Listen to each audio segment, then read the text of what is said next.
Welcome to CivilNet. My guest today from Istanbul, Turkey is Andrew Finkel. He's a journalist originally from the US who works with the P24 Collective, the platform to support independent journalism in Turkey. Andrew, thanks for joining us again on CivilNet. My pleasure. Andrew, you know, we do this once a week to try to understand developments in Turkey, how they affect Turkey, obviously, but the rest of us in the region as well. And this week, the most important topic to talk about is the not surprising announcement by Prime Minister Erdogan that he is a candidate for the presidential position in the August election. That's right. As you say, it's no great surprise.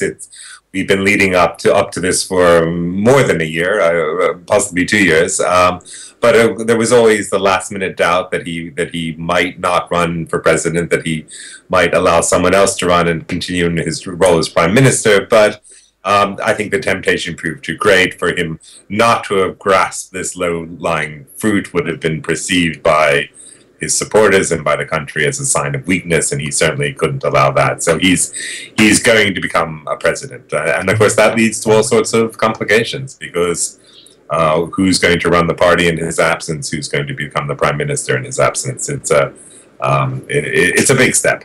There are all of those internal issues, domestic, constitutional, party regulations, and I want to talk about those, but I also want to talk about the way that his both ideology and activities have polarized his own base. So if you don't mind, let's start with that, because it's really hard for even Armenians who watch all of this to, on the one hand, see that more has improved in terms of Armenian-Turkish relations, in terms of the situation of Armenians in Turkey under this man's watch than before. And on the other hand, all of the democratic and other processes that people were hoping he would encourage, support, have kind of taken 2 steps backwards. How is this divide explained? Well, it's not just confusing for Armenians. I think it's confusing for Turks and for pretty much everyone. But in order to try and make sense of it, I think if you'll forgive me, I think we actually have to go back 20 years. It was 20 years ago that this man, Recep Tayyip Erdogan, became elected mayor of Istanbul, and that was really the very important, major step in his movement and his party coming to power, and really, it was the first step, and he was elected as a very conservative figure. I had one of the first interviews with him 20 years ago after he became mayor, and he was a very terse, very dogmatic, very conservative man who came from this religious movement, and was very suspicious of people like myself from the Western media. Well, I think he's come full cycle, shall we say. He at a certain stage, the next time I saw him, he had been removed from office, had done a period in jail for reciting a poem, a nationalist poem at a rally, which was interpreted rather liberally by the courts as being an incitement to religious, provocation.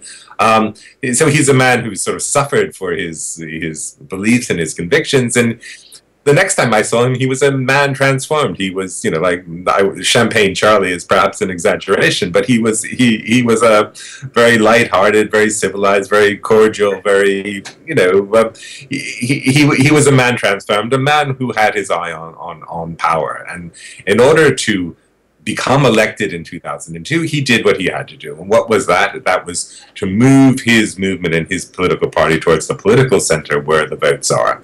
And so he went out of his way to convince people like myself, but more importantly than that, his Western allies, that he had a pro-business friendly agenda, that he was not opposed to NATO or to Western.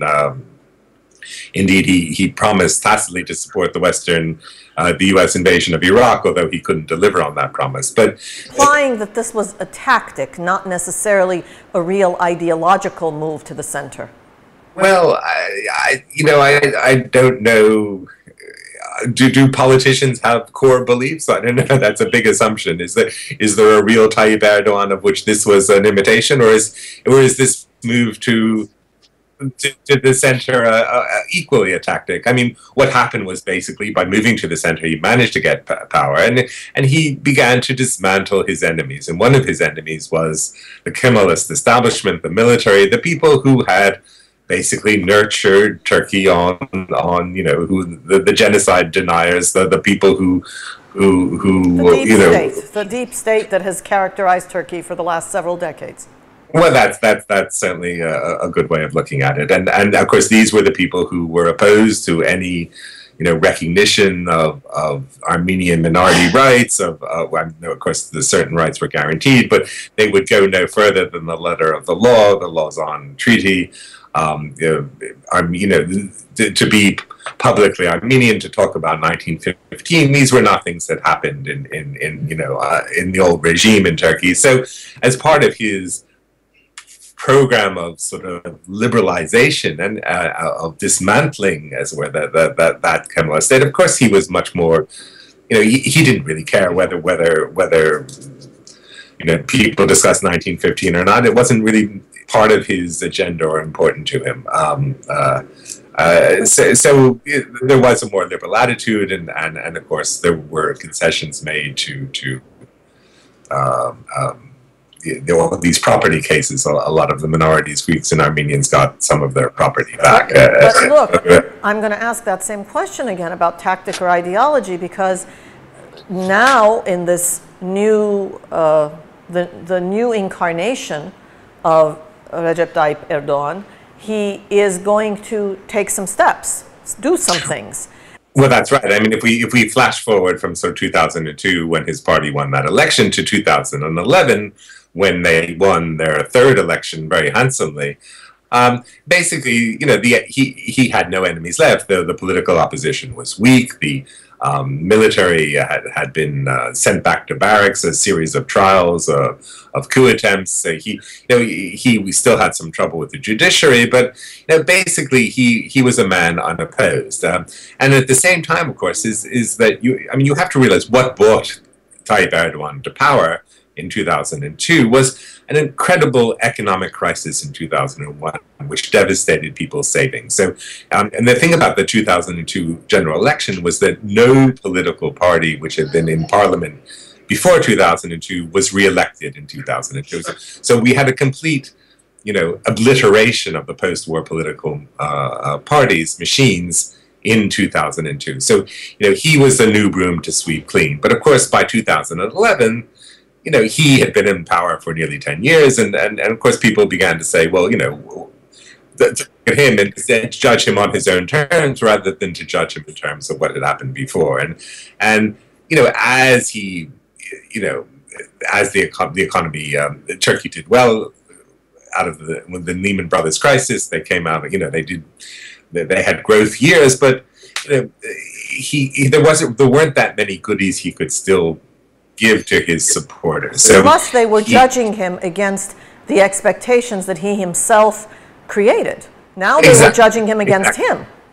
So he began this tactic. I mean, in a sense, he reverted to the early Tayyip, and he began this tactic of trying to rally his political supporters with a key core message. So he began to raise issues which had never been raised in Turkish politics before, like whether abortion was right or not. This had never been a question in Turkish politics, and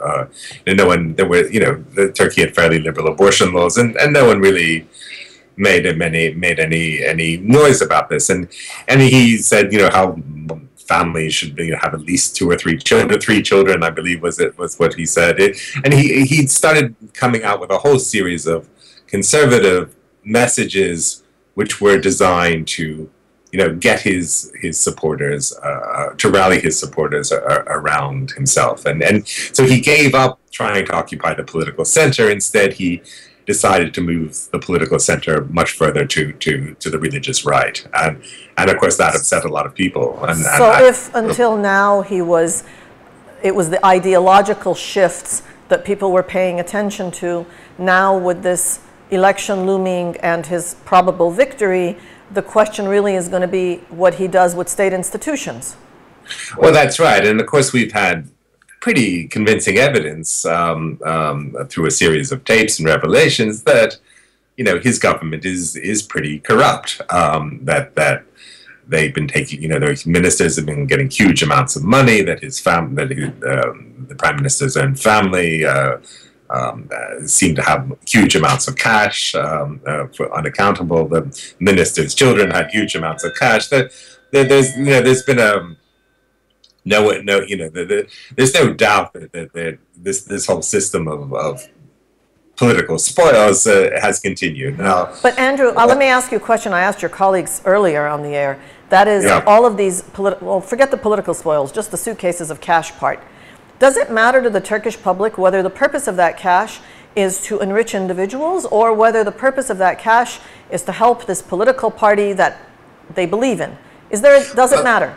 Well, we had a municipal election at the end of March, and the government did pretty well in that election. They got 44% of the vote, despite this corruption crisis. So what seems to be the case is that people are prepared to acknowledge that corruption is a price that they have to pay for their continued prosperity. I mean, there was a religious leader in Europe who a pro government, Turkish government supporter, a Turkish divinity figure, theologian, who said, well, the difference between this government and previous governments was that previous governments stole 80% of the money and wasted 20%, whereas this government manages to steal 20% and they spend the other 80% wisely in the benefit of the public.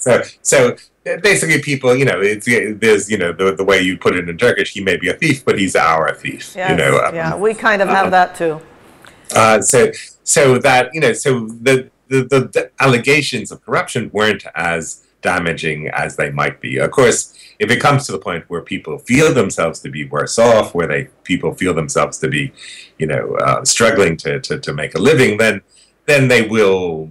Some of that resentment will focus on politicians who are doing better than themselves. Can we very briefly talk a little bit about the challenges that will face him once, we're assuming, of course, once he's elected, in terms of the institutional restructuring that'll have to take place? Can we do that quickly, or do we need to do that?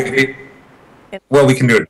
We can do it very quickly. I'm sure it's a subject we can return to, but as you said, it's not guaranteed that he'll be elected. I think there's an 80% chance, but there's still a 20% chance he won't. We can talk about that in future weeks. But the issue of the challenges that face him, well, Mr. Erdogan wants to become a powerful president. At the moment, the Turkish presidency is a powerful institution, but it's far less powerful than the prime ministership. So in a sense, by becoming president, he is accepting a diminution of his powers. Now, he doesn't want to do that. He wants to build up the presidency into a strong institution. There's two ways he can do that. He can do that by force of personality and having a weak prime minister and just sort of muscling things through, or he can force a constitutional change. And to do that, he has to do well, not just at the presidential election in August, but his party has to do well in the general election that has to be held sometime before March 2015. So, the challenges facing him are great. So if he becomes this president, but he becomes, a president without powers, then we're going to see a very frustrated Mr. Erdogan in office, and that may not be a pretty sight at all. And of course, March 2015 is right before April 2015, and then in June 2015, there's another set of elections. So the calendar that obviously affects us is also going to be impacted by all of these domestic concerns that he will be facing. That's right. I mean, I think it's fair to say that, the Armenian issue is not going to be a key issue in any of these contests. That far more important, for example, in the presidential election is how Turkey's Kurds decide to vote. At the moment, he's, in order to become elected on the first round, but in order to be elected at all, he's going to need support from, this 8% of the vote, which would support a Kurdish nationalist cause. So the Kurdish nationalists are trying to sort of, although they will have a candidate in the first round, if there's no clear victor in the first round and it goes to a second round, then the Kurdish nationalists, who will come in last, will try to barter that support for major concessions. And of course, the key issue there is whether the Turkish nationalists will will suddenly rebel and resent that the wins of the Kurdish nationalists, absolutely. Exactly. So whether he's sacrificing the majority for the minority, in which case he may lose some of the support of the majority. So it's the challenges ahead are substantial and fascinating. Thank you for helping us try to understand Turkey this week, and we look forward to talking to you again, Andrew Finkel, in Istanbul. Pleasure. And thank you for following us on CivilNet.